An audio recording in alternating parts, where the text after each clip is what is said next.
Mucha información. La Fundación Inspira América encargó una encuesta a una prestigiosa empresa que entrevistó a 405 cubanos aquí en el sur de Florida y les planteó una serie de interrogantes y entonces compartimos algunos resultados. Capítulo vinculado a lo que hablábamos en el primer segmento, las medidas. Veamos. En junio de este año el presidente anunció nuevas medidas contra el gobierno de Cuba y se les preguntan qué piensan. Esta es la respuesta. Apoya 58%, en contra 24%, indecisos 18%. La segunda tiene que ver con los llamados ataques acústicos. Y entonces la respuesta estadounidense, sacando gente de La Habana y expulsando un porcentaje equivalente de cubanos en Washington, ¿cómo consideran la reacción del gobierno estadounidense? ¿Qué dice la gente? Estas son las respuestas. 44% adecuada, 26% dice insuficiente. Solo 15% dice que fue excesiva y otro porcentaje igual está indeciso. Y una más sobre las medidas. La pregunta ahora es, ¿las medidas en junio fueron adecuadas, excesivas, insuficientes? Y aquí está la respuesta. 41% dice adecuadas, 27% no está contento, dice que son insuficientes, solo 16% dice que fueron excesivas y un porcentaje similar no sabe qué opinar. ¿Qué me dicen? Creo que en los dispositivos que hemos mostrado se trata de sintetizar la pregunta. Entonces, hay un poquito de... hay una información ahí que falta. La primera pregunta, donde arroja que un 58% apoyan a las medidas, se refiere... la pregunta es, en junio usted apoyaba las medidas y 58% dijo, yo en junio apoyaba las medidas. La tercera pregunta es, habiendo ahora conociendo los ataques acústicos, ahora apoya usted las medidas de junio y hay un aumento de 58% a 68%. Sumando los que están de acuerdo más los que creen que habría que poner más. Correcto, los que están de acuerdo más los que creen que debe ser aún más fuertes las medidas. Es decir, el apoyo en general y total ha subido por 10 puntos a las medidas después de los ataques acústicos en Cuba. Cuando se habla del tema de los ataques acústicos, por cierto, no le había preguntado en el primer segmento, ¿qué cree realista se podría hacer? Porque que pasó, pasó. El gobierno de Cuba dice que no, que es un invento y salió con las chicharras y unas cosas delirantes completamente, pero hay gente que perdió parte de la capacidad de oír, tal vez para siempre. ¿Qué es realista hacer aparte de lo que se ha hecho? Lo que sucedió con los diplomáticos es un acto de guerra. Y así es como Estados Unidos tiene que verlo. Desafortunadamente, luego de 20 años de espionaje por parte de Ana Belén Montes y de darle instrucción a una generación de generales y oficiales de inteligencia norteamericana de que Cuba no es una amenaza, se ha engranado en los aparatos de seguridad nacional de los Estados Unidos de que Cuba no es una amenaza. Pero la lógica, y cualquier estudiante de diplomacia y de seguridad nacional te dice que ninguna superpotencia puede darse el lujo de tener a un país ni enemigo ni poco confiable a 90 millas de su frontera. Porque mientras Cuba esté a 90 millas de Estados Unidos, y lo va a estar por los tiempos y los tiempos, cualquier enemigo que tenga Estados Unidos lo va a tratar de utilizar como una base operativa. Y concluimos solamente con este concepto. ¿Qué le sería más fácil a Corea del Norte? ¿Desarrollar el arma nuclear que pueda llegar a Washington, D.C. o meter una en Cuba de forma escondida? Eso es todo lo que la pregunta que hay que hacerse, y de acuerdo a eso es que tenemos que darnos cuenta que Cuba es tal vez indirectamente por geografía la primera amenaza a la seguridad nacional de los Estados Unidos, porque cualquiera, no es la amenaza de Cuba como tal, sino de cualquiera de los verdaderos enemigos que tiene Estados Unidos. Teóricamente más peligroso que Corea del Norte. Teóricamente más peligroso que Corea del Norte. Unas respuestas que relativamente serían de esperar. Las sanciones contra funcionarios en Venezuela, una abrumadora mayoría está de acuerdo con que haya sanciones similares a funcionarios cubanos que participan de lo que es la dictadura venezolana. 75% dice eso.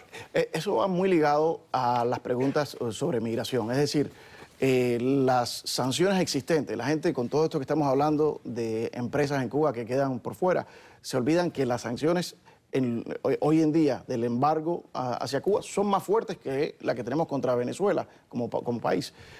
Pero hay una diferencia. Los venezolanos que están en esa lista no tienen derecho migratorio, no tienen beneficios migratorios hacia los Estados Unidos, se les cancela la visa.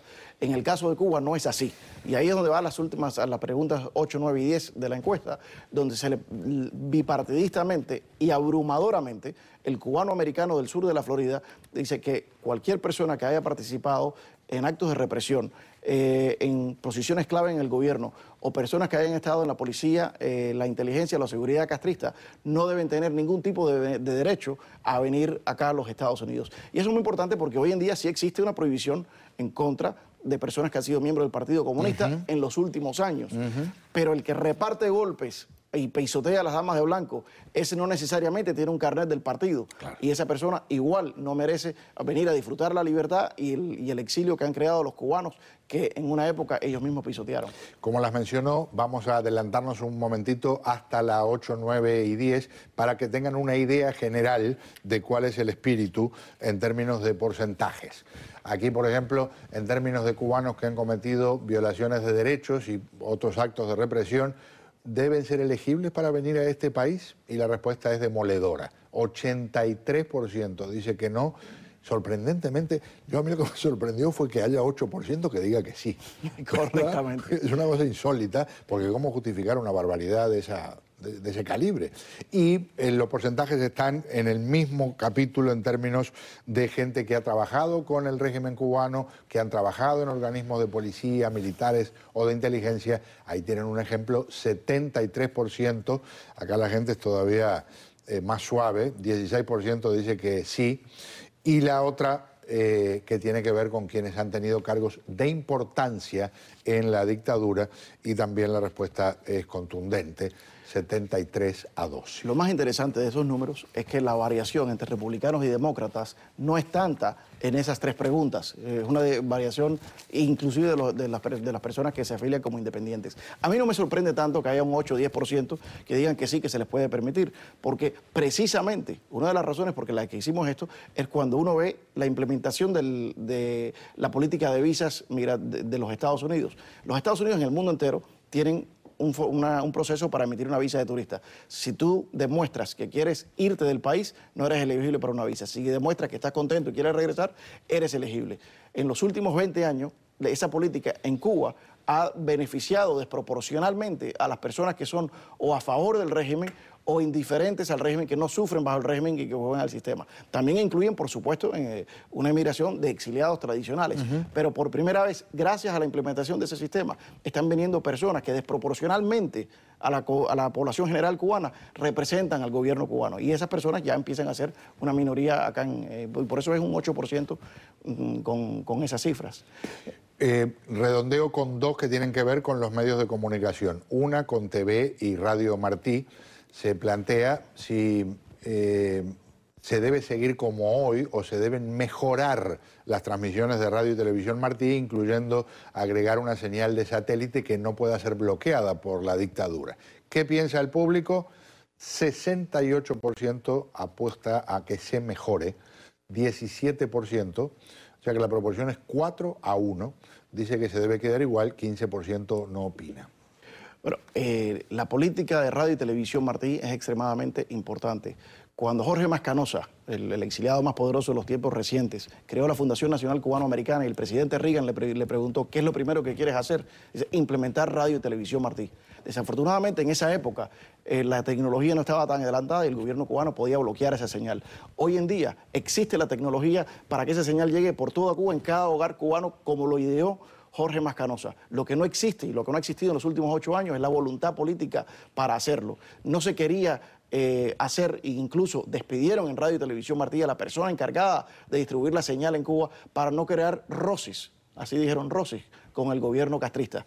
Desafortunadamente el rol de Radio y Televisión Martí es crear esos roces y existe la tecnología, se puede implementar para que en Cuba eso siga.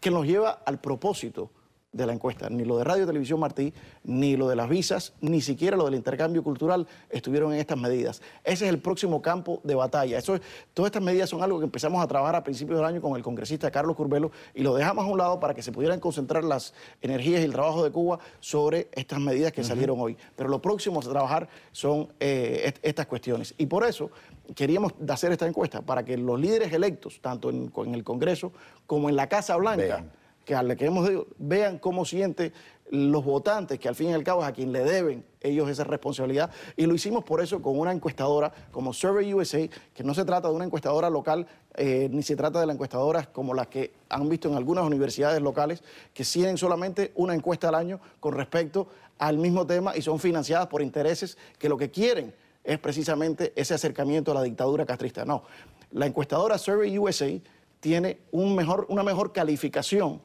que CNN, Rasmussen, el New York Times. Si vas al website 538.com, que hace el ranking y las calificaciones de todas las encuestadoras nacionales, en casi todas las categorías pone a Survey USA como la mejor o una de las mejores de las 400 encuestadoras nacionales que ellos hacen el ranking. O sea, nosotros no pretendemos ser neutrales con el tema de Cuba, pero sí pretendemos tener credibilidad, tener la razón y ser exactos. Y por eso hemos hecho esta encuesta. Estoy apretado con el tiempo, pero no voy a dejar de incluir algo que nos deja fenómeno a nosotros aquí en América TV, porque se le preguntó a las personas encuestadas cuál de estos canales representa mejor los intereses de la comunidad cubanoamericana. Se mencionó a 3 vías de comunicación: América TV, Telemundo 51, Univisión 23. Aquí está el resultado. Nos fue muy bien. 33% dice América TV, 23% dice Telemundo 51, 17% dice el canal 23 y el 27% indeciso. Sospecho que algunos ven televisión en inglés también. Pero así que muy buena onda, muy agradecidos con los integrantes de la comunidad que piensan eso. Para nosotros es de verdad un gran elogio. Caballero, un placer tenerlo aquí. Igualmente, gracias. Muy pero muy amable. Redondeamos.